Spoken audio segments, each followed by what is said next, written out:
자, 사기죄 조문을 봅니다.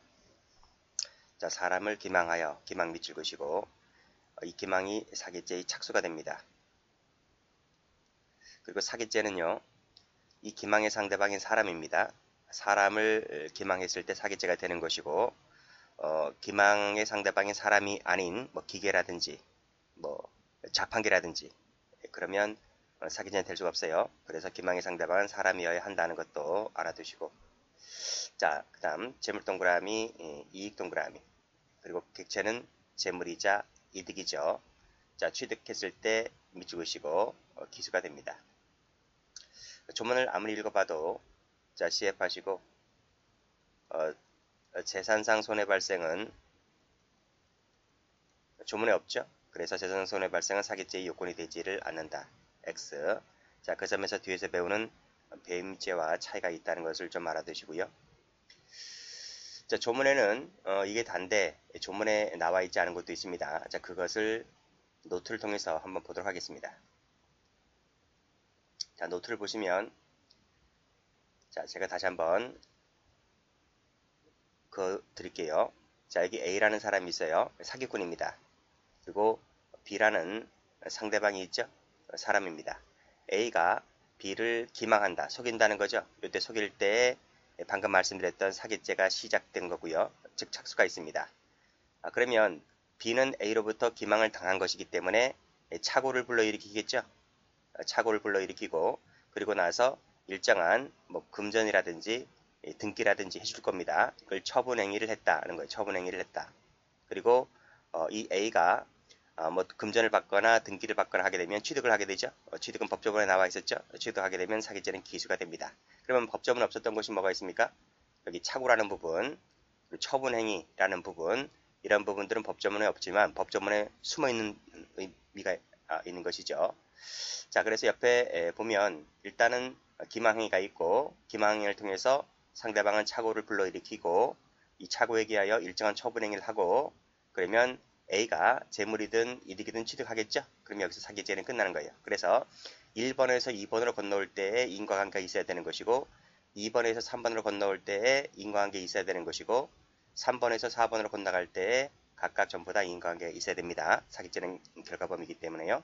그리고 방금 말씀드렸듯이 손해 발생은 요건이다 아니다? 요건이 아니다. 불요입니다. 한자로 불요, 필요 없다는 거예요. 이런 거 필요 없다. 1번부터 4번까지를 이제 배울 겁니다. 그래서 1번, 2번, 3번, 4번으로 건너갈 때마다 각각의 판례가 무지 많이 나와요. 무지 많이 나온다. 기망행위가 되는 판례, 안 되는 판례. 착오 관련해서 판례도 많이 나올 것이고요.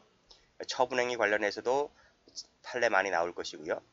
취득 관련해서도 판례가 많이 나올 거예요. 그리고 인과관계 관련해서도 판례가 나올 것이고요. 그렇죠? 그리고 기수, 미수가 되는지 이런 것들 전부 다 판례로 나옵니다. 판례가 사기죄에서는 양이 엄청나게 많아요. 그런 것 미리 전제를 깔고 제가 설명을 드리도록 하겠습니다. 자, 그러면 다시 교재를 가보죠. 자, 객체입니다. 객체, 타인, 소유, 타인 재물이죠. 즉 타인의 재물이나 타인의 재산상 이익인데 줄여서 타인, 소유, 타인점입니다. 타인, 소유, 타인점이는 우리 절도 강도할 때 다 배웠습니다. 그리고 재물도 다 배웠고요. 자, 그러면 재물이라고 보았던 판례들, 그래서 사기죄의 객체가 된 판례들을 좀 보도록 할게요. 자, 되는 판례들이기 때문에 동그라미 쳐볼까요? 약소금 공정증서 동그라미. 그쵸? 밑에 약소금 동그라미. 그 밑에 문서 동그라미. 그 밑에 인감증명서 할 때 동그라미. 이것들 전부 다 사기죄의 객체가 되는 것이다 하는 겁니다. 1번에서 무효로 하는 사유가 존재한다 하더라도 지급장소에서 지급되지 아니하는 어음이라 할지라도 그 밑에 인감에 재물이나 어떠한 이익 처분에 관련된 사항이 포함되어 있지는 않다 하더라도 전부 다 사기죄의 객체가 된다. 왜 그럴까요? 왜 되는 거예요? 밑에 나와 있죠? 밑에 보시게 되면 우리 판례가 경제적 재산세를 취하고 있기 때문에 재물이든 이익이든 법적으로 유효할 것을 요하지 않습니다. 그래서 무효라는 사유가 된다 손치더라도 전부 다 동그라미 친 것들은 사기죄의 객체가 된다. 이렇게 보시면 되겠습니다. 전부 다 기출된 판례들입니다. 물론 3번은 기출은 안 되었지만 판례가 있기 때문에 넣어놨어요. 자, 인감 같은 경우는 출제가 많이 되었죠. 그리고 꺽쇠 2번은 작년도 경채 시험에 나왔는데 여기도 보시게 되면 딸과 거짓에게 딸과 사유에게 거짓 밑줄 그시고 거짓으로 말해서 피해자 명의의 인감 3장을 밑줄 그시고 교부받았다라고 했을 때 사기죄가 된다는 내용의 판례. 뭐 아무것도 아닙니다. 그렇죠? 여기서 인감 같은 경우는 사기죄 객체다 이렇게 보시면 될 것 같고 이때 요 인감에는 뭐다? 그 내용 중에 어떠한 재물이나 이득 처분에 관련된 사항이 포함되어 있지 않았다 손치더라도 딸 사유에게 거짓말로 해가지고 인감을 받은 것은 사기죄가 된다는 내용의 판례인데 작년도 기출입니다. 자, 출제가 많이 되었던 판례가 1번인데요. 저 1번 체크 한번 해보세요. 여러분 보험 들어본 적 있죠? 보험. 자, 보험을 들 때 보험회사를 기망하여 보험가입 사실 증명원을 발급받아 수사기관에 제출했는데 이것이 사기죄가 될 수 있느냐의 문제입니다. 보험 들 때 언제 보험 계약 효력 발생하죠? 통장에서 1회 보험료가 빠져나갔을 때, 그쵸? 그랬을 때에 즉시 보험 계약은 효력 발생합니다. 그 보험 가입할 때 저쪽 직원이 이렇게 얘기하잖아요. 이 보험 가입대에 따른 증명원을 줘야 되잖아요. 뭐 자택으로 보내드릴까요? 어디로 보내드릴까요? 아니면 이메일로 받아드릴까요? 아니 이메일도 주고 자택에도 문서로도 주잖아요. 다 줍니다. 근데 그것이 뭐 당장 오지는 않고 빨라야 한 열흘, 뭐 2주 내는 다 와요. 어쨌든 보험 효력이 발생한 후에 나중에 한번 확인해 보라고 당신이 이러한 내용의 보험에 가입되었다는 것을 증명원을 나중에 줍니다. 나중에 다 집에 배달됩니다. 설령 그건 배달되었다고 읽어봐요? 읽어보지도 않고 설령 미배달되었다 할지라도 효력 발생에는 하등 영향을 미치지 않습니다. 자, 그런 측면에서 이 판례 보시면 될 것 같아요. 자, 그래서 두 번째 줄 보시게 되면 보험 가입 사실 증명원이라고 하는 것은 당신이 이러한 보험에 가입하였다는 것을 증명하는 하나의 내용의 문서일 뿐이지 그 보험 가입 사실 증명원에는 어떠한 재물이든지 이익이든지 관련된 사항이 포함되어 있지 않다는 거야.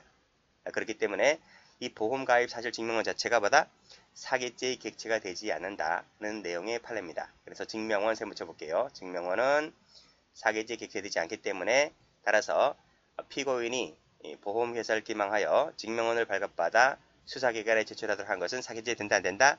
안 된다는 내용의 판례인데 출제가 한 10번도 넘게 나왔던 아주 기출이 많이 된 판례입니다. 자, 이 판례 기억을 해두시고 자, 이제 재물은 다 봤고요. 자, 재산상 이익을 볼게요. 자, 재산상 이익 앞에서 봤던 우리 강조지에서 봤던 거 다 똑같습니다. 적극적, 소극적, 영구적, 일시적 불문하고 사법상 유효할 것도 유효하지 않고 그래서 경제적 재산설이다 말씀드렸습니다. 자, 밑에 판례도 보시게 되면 자, 이 이익은 계산적으로 산출할 수 있는 이익에 한정되지 않는다. 또 그 수액을 명시하지 않았다 하더라도 위법은 아니다. 고 보았습니다. 어떠한 취지로 이해하시면 될 것 같아요? 그쵸? 이 경제적 재산설 취지하에서 이 판례 이해하시면 그다지 무리가 없을 것이라 이렇게 생각이 됩니다. 자, 시험도 몇 번 나왔기 때문에 정리해 두시고 위법이다 하면 틀려요.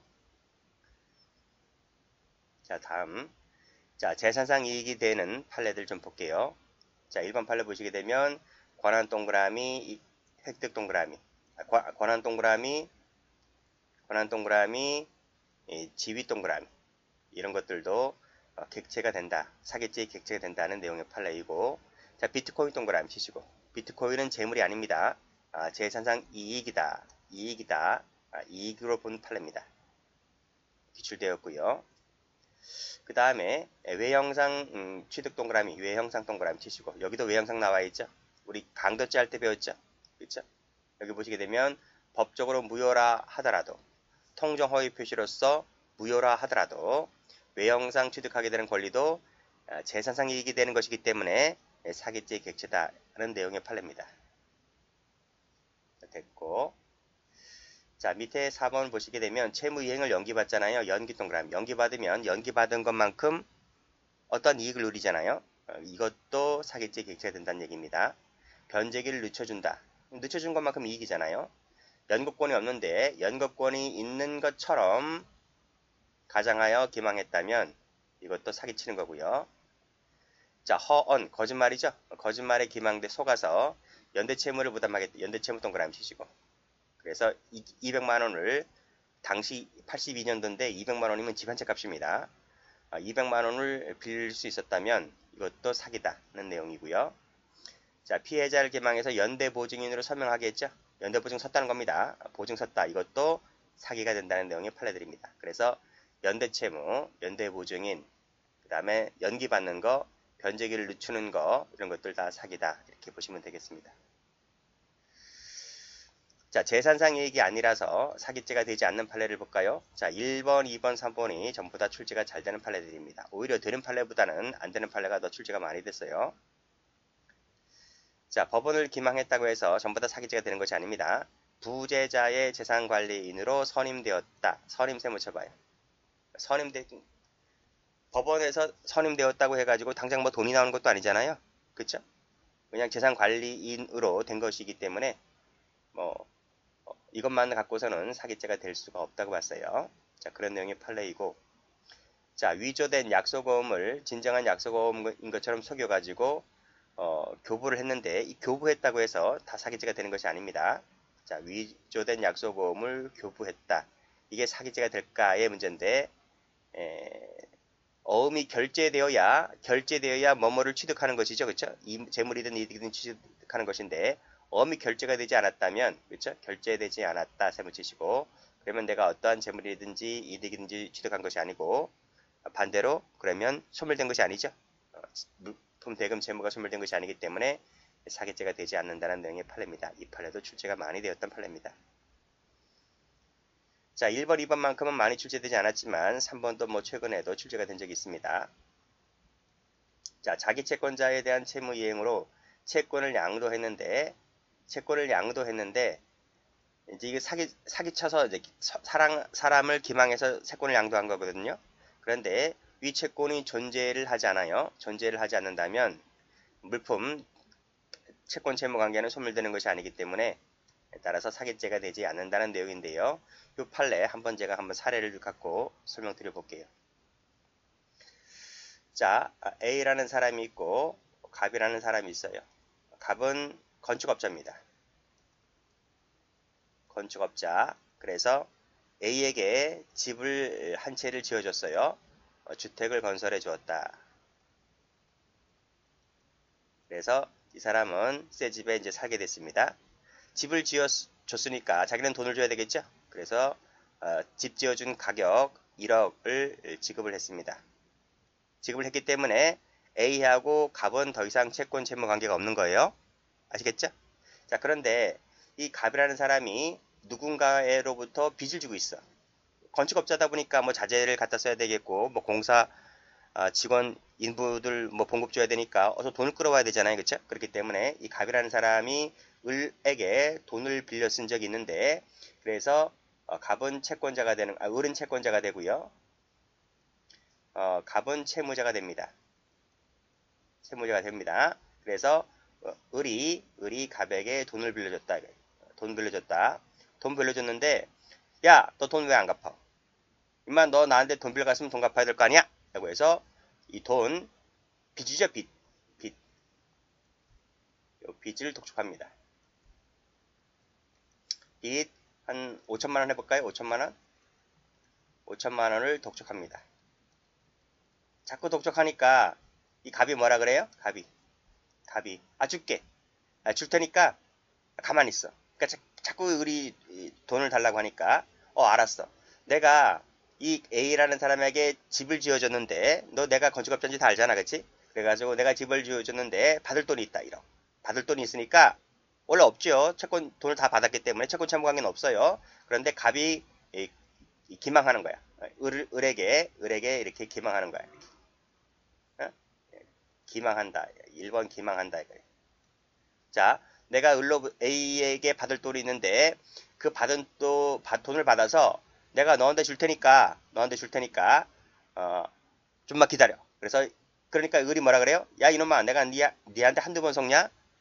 그러지 말고 내가 너한테 5천만 원 받을 거 있으니까 그 5천만 원 채권을 나한테 양도를 해.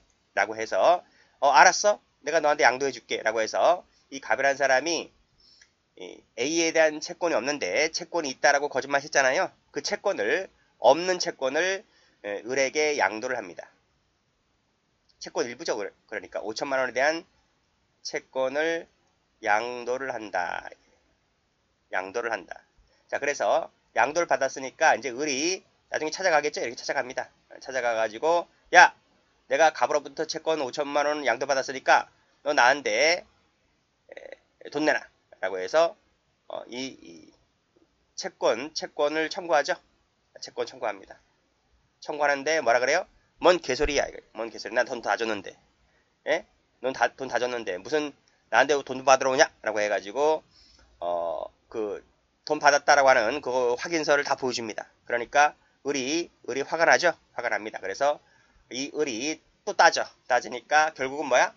갑이 거짓말 친 게 됐죠? 자, 이것이 사기지가 됩니까? 안 됩니까? 아니, 지금 채권이 존재하지 않잖아요. 여기 보세요. 자기 채권자에 대한 채무이행으로 채권을 양도했는데 채권이 존재를 하지 않아요.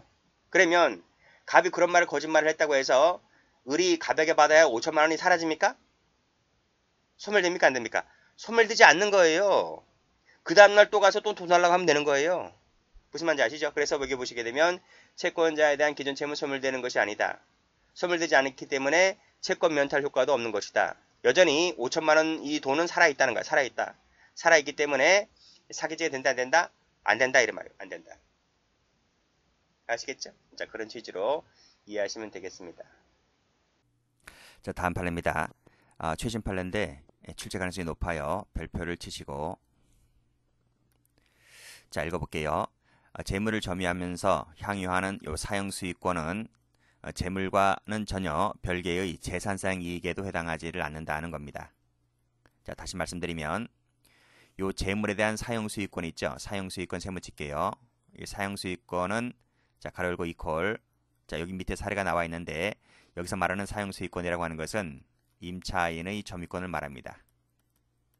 필기하세요. 점유권. 자, 이 점유권은 사기지에서 말하는 이익에 포함되지를 않는다. 즉, 점유권은 재물도 아니고 이익도 아니기 때문에 사기죄에 해당하지 않는다는 그런 내용입니다. 자, 사실관계 볼게요. 체크하시고. 자, 피해자는 이제 임차인입니다. 피고인은 이제 임대인이고요. 자, 피해자가 피고인으로부터 오피스텔을 임차해서 점유 사용 수익해 왔다는 겁니다. 자, 계약 기간이 끝났어요.